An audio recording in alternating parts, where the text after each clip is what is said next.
Mga pulis gikan sa China muani sa Sugbo alang sa pagkuha sa mga diplomats nga suspect sa pagpamusil sa mga opisyal sa Chinese consulate. Hayes nga mihabol sa Sugbo, nibalik na usab, mga hubakon gipabantay. Mayorama mihagit sa konseho sa pagpasar o hingpit nga pagbabag sa supplemental budget sa dakbayan sa Sugbo. Mga tulisan nga suspect sa pagpanuli sa usa ka pawn shop sa downtown Cebu nadakpan sa Zamboanga del Sur.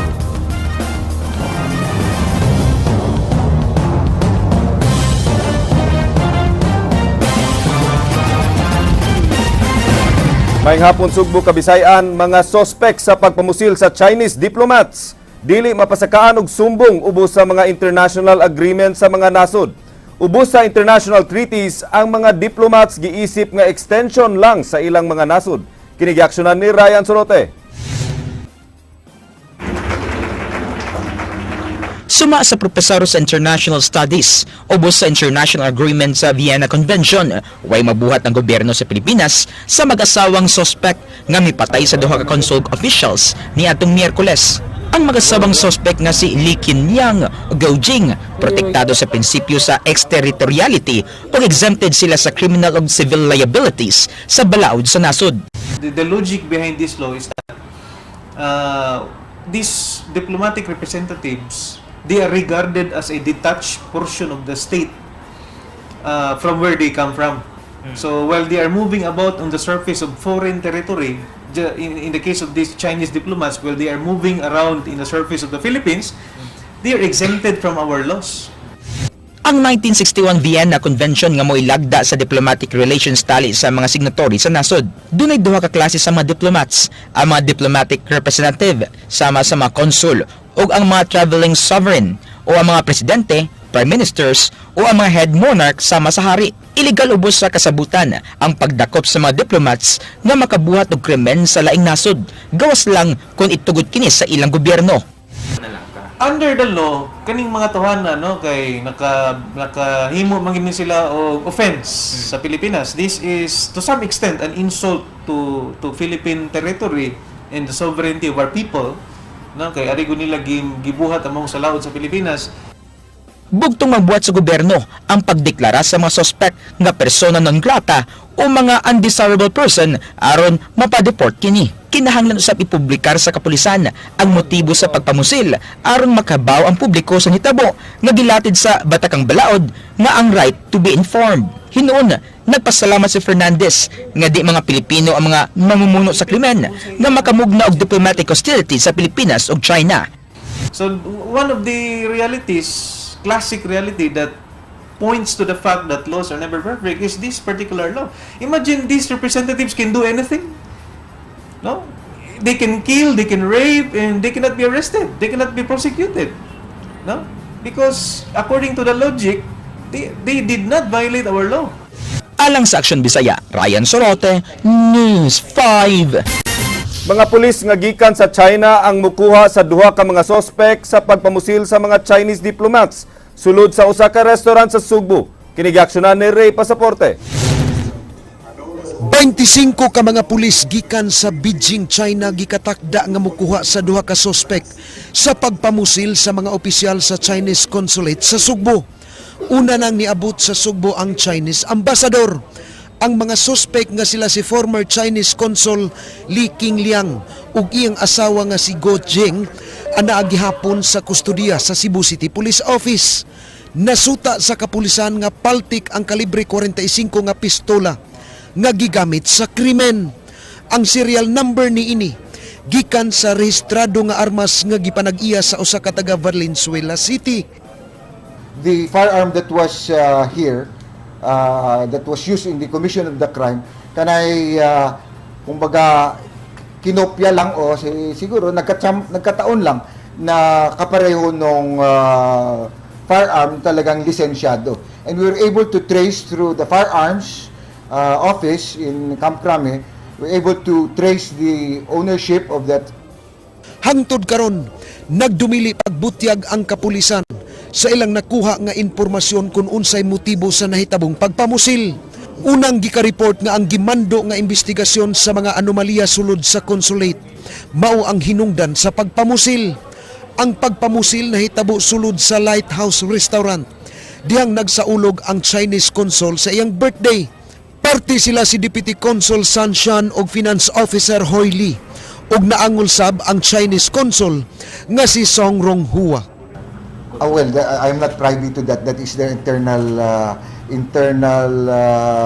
problem and not involved in the investigation. I do not even know about that.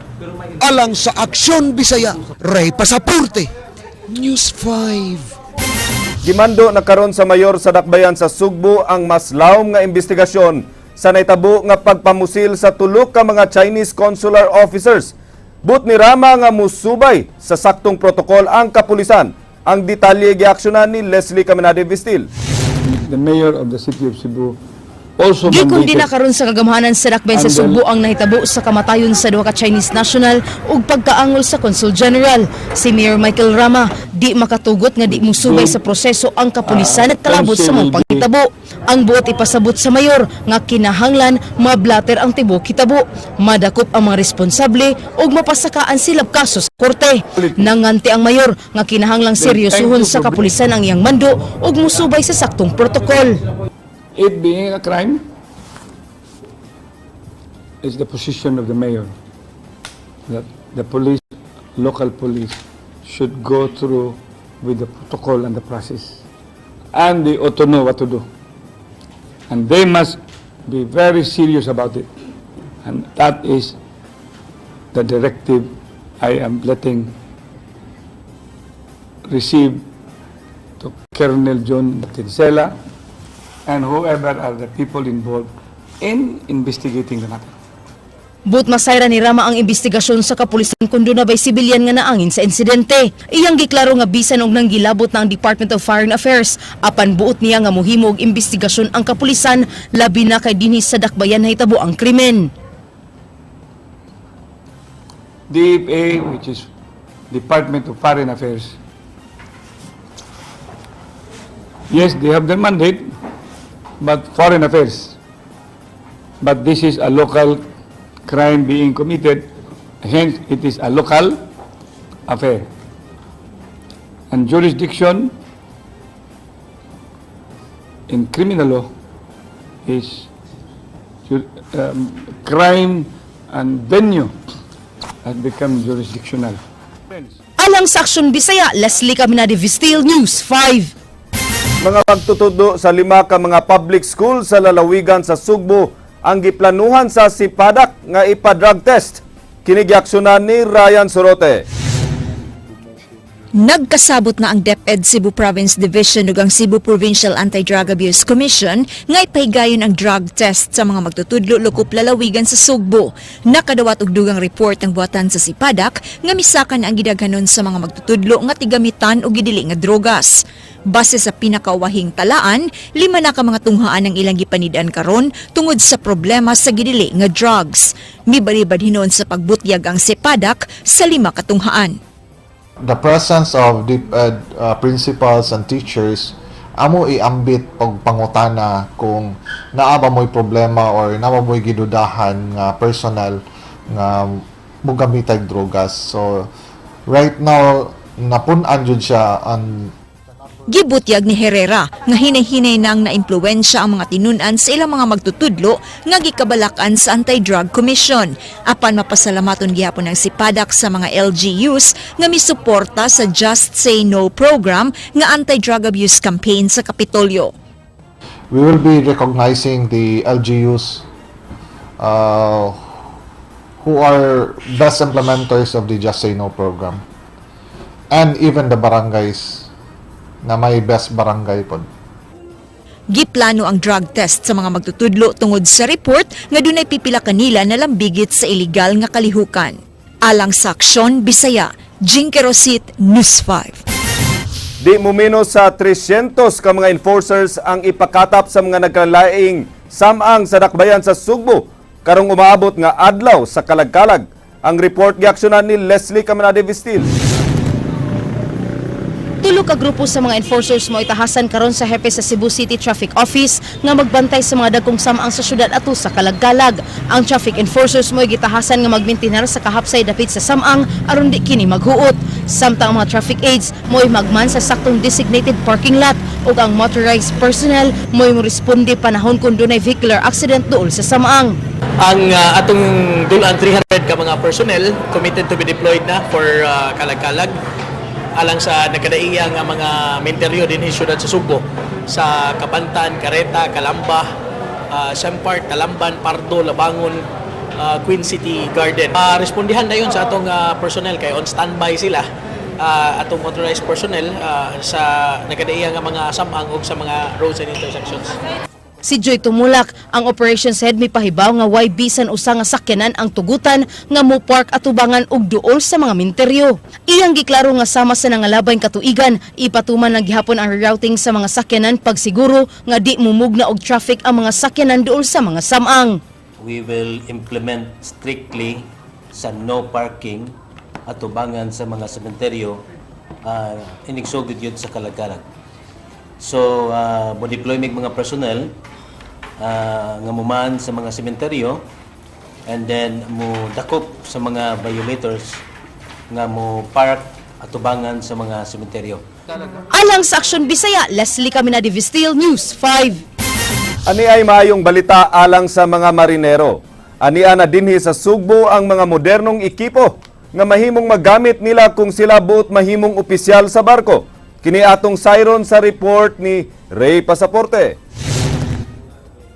Ingon ini ang bag-o moderno nga kahimanan dinhi sa dakbayan sa Sugbo nga mahimong tun-an sa mga marinero nga gustong mag-opisyal sa barko. Daw sama sa aktual ang pagmaneho niini sa barko. Kinsa niadto lang Sabado gilusad sa Integrated Maritime Practical Assessment and Technical Solutions. Kini gituyo alang niadtong mga marinero nga mokuha sa actual assessment test nga gusto og mamahimong opisyal sa barko. Actually, International Maritime Organization or the world economy needs Filipino seafarers. Mo na pinaka-core. That's why we have to change. Because if we will not change, we will be removed from the market itself. So as you can see, no, why use simulators? Lahi mo yun ang actual thing, no? The good thing with sa tinuod, yes, that's true, no? Mabangga ka, bangga jud, lunod pa jud. We cannot risk every seafarer going on board a ship para lang mag-practice. Hinoon gipaabot pa nila nga maaprubahan sa marina ang ilang gi-apply nga accreditation aron makasugod na sila sa ilang operation. Matod sa Integrated Maritime Practical Assessment and Tactical Solutions nga di na kinahanglan pa moadto sa kauluhan ang mga marinero gikan sa Kabisayaan ug mugastog dakong kantidad aron lang mukuha og tactical assessment test. 20,000 ngadto sa 30,000 pesos ang gastuhon sa usa ka marinero sa pagtuon niini didto sa kauluhan. Apan kun dinhi sa Sugbo sila mukuha niini, mugasto lang kapin 10,000 pesos ang usa ka marinero. If you will see cadets who are trained with simulators, sir, you will see the difference. May nag-abot niya sa barko. Mauman eh. It's not the real thing, but it's close to the real thing. And we wanted that one. So ang conditioning nila sa una-una nila tinuod. So dili jud. Oh. Labi lang ka ng sight ug ang sound, importante kayo. Sa 34% nga marinero lukop nasod, 17% niini mga opisyal sa barko diin kasagaran niini nagagikan sa Kabisayaan ug Mindanao. Alang sa Aksyon Bisaya, Ray Pasaporte, News 5. Sa mga balita sa gawa sa nasud. Russian President Vladimir Putin misaway sa double standard sa US ug mga kaalyado nini sa Middle East. Si Putin namulong sa ika-12 nga annual meeting sa International Valdai Discussion Club kagahapon.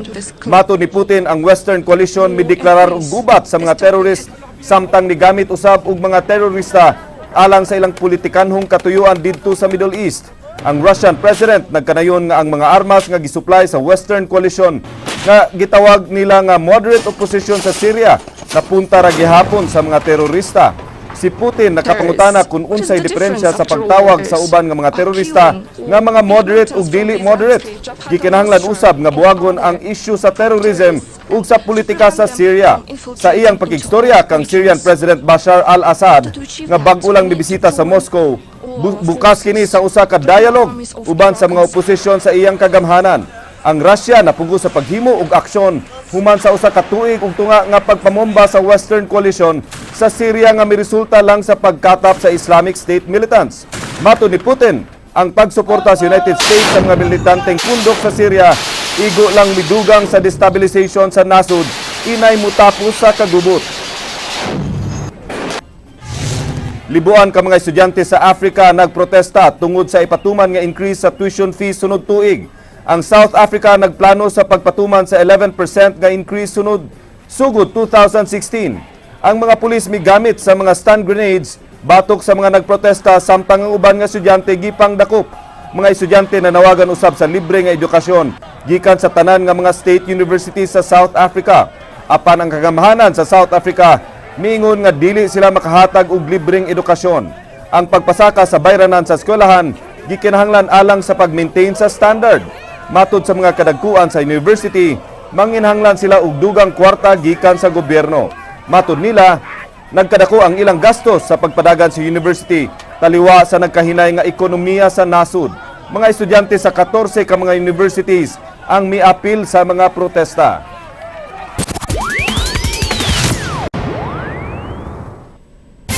Haze nga mihabol sa Sugbon, nabalik na sab.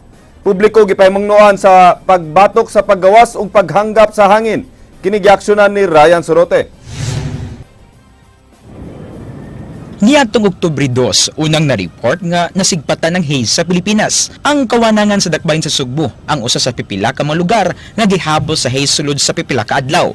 Good of fair ang resulta sa gihimong air test sa Ambient Section sa Environmental Management Bureau sa Department of Environment and Natural Resources. Apan karon, nibalik na og mas mibaga ang haze nga mihabol di lang sa Sugbo apan sa tibuok nasod. Human sa pag-agi sa bagyong Silando din sa Pilipinas na matigdan sa mga dagkong mga dakbayan din sa Pilipinas nga dunay haze sa ilang kawanangan ug gani din sa dakbayan sa Sugbo kaganyang buntag inyo makita sa kong luyo ang kahimtang sa tong kawanangan ang mga building nga taga sa dakbayan sa Sugbo ang di na maklaro dinhi sa South Road Properties. Gikumpirmar ang presensya sa haze sa Sugbo sa EMB7 sa pakig-alayon sa ilang mga counterpart sa Mindanao. Namatigdan usab ang haze sa Davao, Caraga, Bohol ug General Santos City, din duha ang gikatahong namatay nga dunay sakit sa baga. Yes, they also have the haze issue. So mauna siya nga nanay mga problema, nga nanay nang reklamo nga mga mama, nga naglisod og ginhawa mga bata.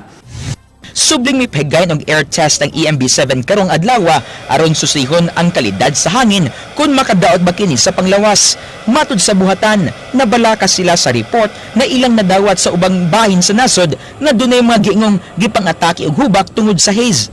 Pahimangno sa EMB7 sa publiko nga likayan una ang paggawas-gawas karong weekend.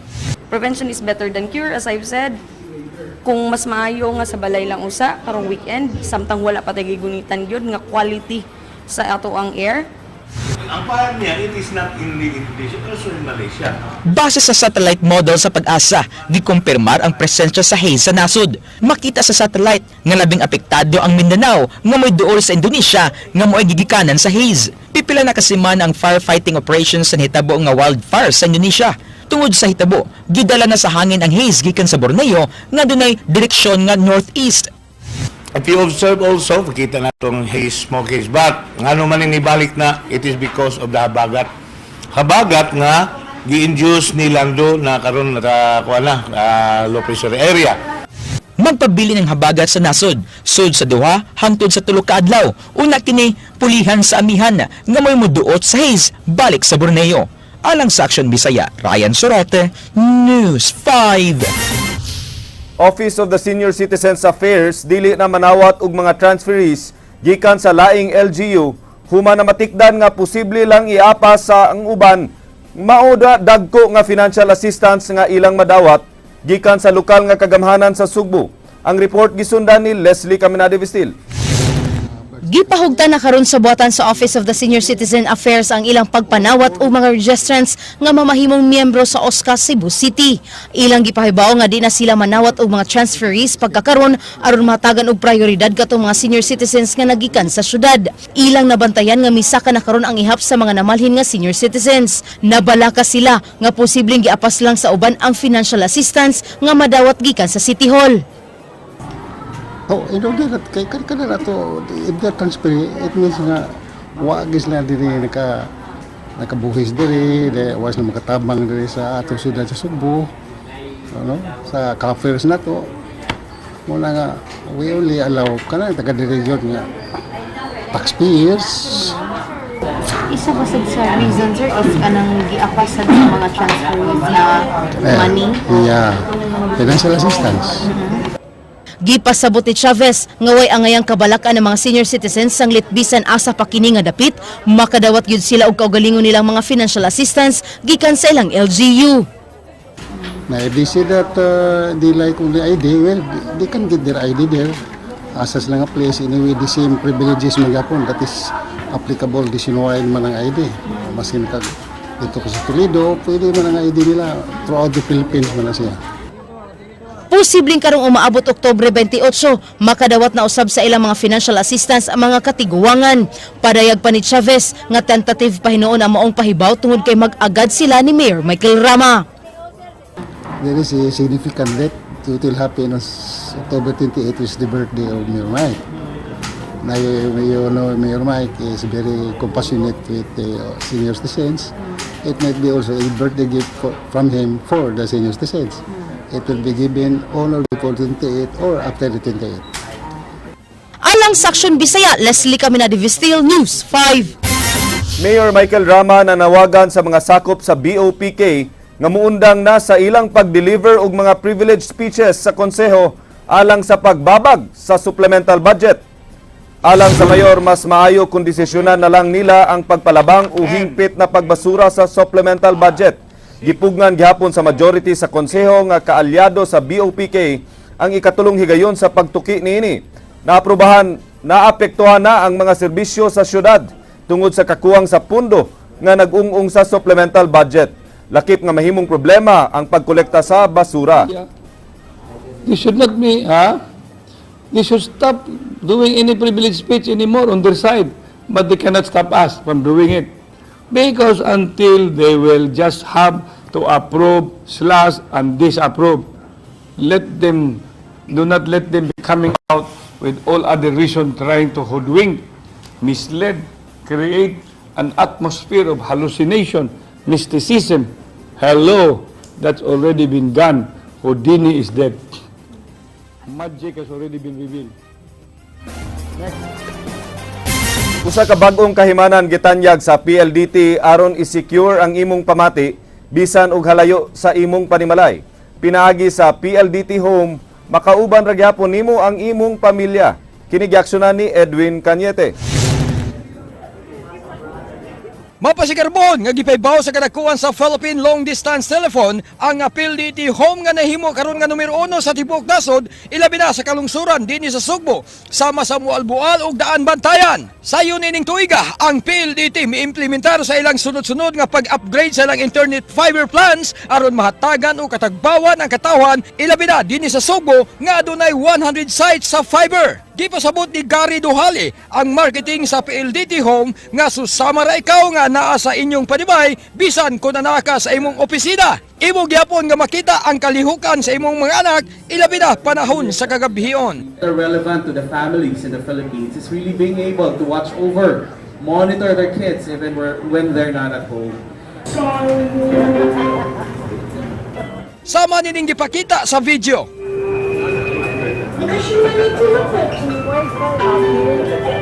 Dili lang ang PLDT Home ang gipasigadmo sa PLDT. Lakip na usab nini ang TV iFlix nga imong makonektar sa TV aron makatan-aw ka sa bisan unsang matang sa salida, lakip na sa Hollywood movies. Si Duwali nagpasalamaton sa tanang mga Cebuano users ug nagtamod sa PLDT. iFlix allows our customers to be able to watch Hollywood movies and TV series on demand as part of their subscription. Alang sa Aksyon Bisaya, Ed Cañete, News 5. Tulo ka tawo nasakpan sa akto nga nagsugal atol sa usa ka buy-bust operation sa mga sakop sa Marigondon Police. Laing tulo ang nadakpan sa gihimong buy-bust operation. Kini giaksyonan ni Ray Pasaporte. Mag-live-in partner nadakpan sa usa ka buy-bust operation sa kapulisan. Nadakpan kagabi sila si Nestor Abilia Ularde og Evangeline Intong. Lakip nga nasikop ang usa ka Henry Manacap Lut Chavez. Ang tulo nadakpan sa Sitio Kasig, Barangay Marigondon, Lapu-Lapu City. Nakuha gikan kanila ang mga pakete sa Cebu nga gibana-bana nga mo kantidad og dulan 46,000 pesos. Nakuha usab ang kwarta nga 600 pesos ug ang 400 pesos nga mark money. Base sa information gikan sa ilang mga silingan, dunay maligya o alleged illegal na drugs. 3 weeks din namo na gisurveillance sa mga sila. Matud sa dinakpan nga si Nestor, dili igo iyang kita sa pagpamaligya og balot.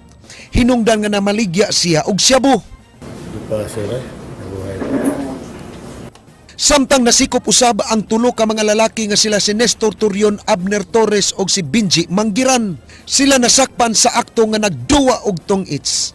Alang sa Aksyon Bisaya, Ray Pasaporte, News 5. Gisugdan na ang restoration sa Museo Sugbo nga nahimutang sa Karaang Provincial Jail. Ang museum nakaangkon og kadaot dihang nahitabo ang linog. Duha ka tuig na ang nakalabay. Kini giaksyonan ni Jinky Rusit. Human sa nahitabong magnitude 7.2 nga linog nitong Oktubre 15 tuig 2013, nasugdan na gyud karong buwan na ang pag-ayos sa makasaysayanong Museo Sugbo kun ang Cebu Provincial Museum. Ang museum nahimutang sa kanhi Provincial Jail sa Dan MJ Cuenco, Dakbayan sa Sugbo. Matod sa architect nga prioridad nila ang pag-ayos sa perimeter fence nga mo'y labing naapektuhan sa pagtayog. Gilauman nga matapos ang pag-ayos sa istruktura sud sa 180 calendar days. Ato sa mga bisita, maka-witness at sila kung giunsa pagtrabaho ang pag-restore o nakakaraan ng mga structure sa maani. Kay siguro dili sa ato ang probinsya, bibila na lang ang mga nagbarog ng mga structures na gitukod panahon sa mga kansila, mga Spanish. Gipasabot ni Architect Reynaldo Inovero na langay ang pag-ayo nila sa museo tungod sa makutli nga pagtuon ug ang pagpaabot sa pondo alang sa repair. Iyang gibutyag nga way gasto ang provincial capital tungod kay dunay pondo alang niini ang National Historical Commission nga moabot og dulan 20 milyones pesos. First, it's important to stabilize the wall so that and then provide additional support if needed. Ang prisuhan gitukod sa mga katsila niadtong 1871 ug gigamit kini nga provincial jail sa Sugbo sa wa paghihimo nga usa ka museum niadtong August 2008. Alang sa Aksyon Bisaya, Jinky Rosit, News 5. Gideon! Naisunod! Ala, sunod na! Lindot! Sunod na! Mao kining karsadaha nga among gisubay nitong Lunes sa gabi. Og mausap kini ang among nakita. Delikado man tuod ang gibuhat ini mga minor de edad nga naa sa karsada nga nagduwa. Apan tungod kay sila nalingaw silang gibuhat, bahala og unsay mahitabo. Among gimuan sa pag-follow up ang gibuhat sa mga minor de edad ug nag-abot mi sa barangay Tanod sa barangay Zapatera nga mibadlong sa mga batanon.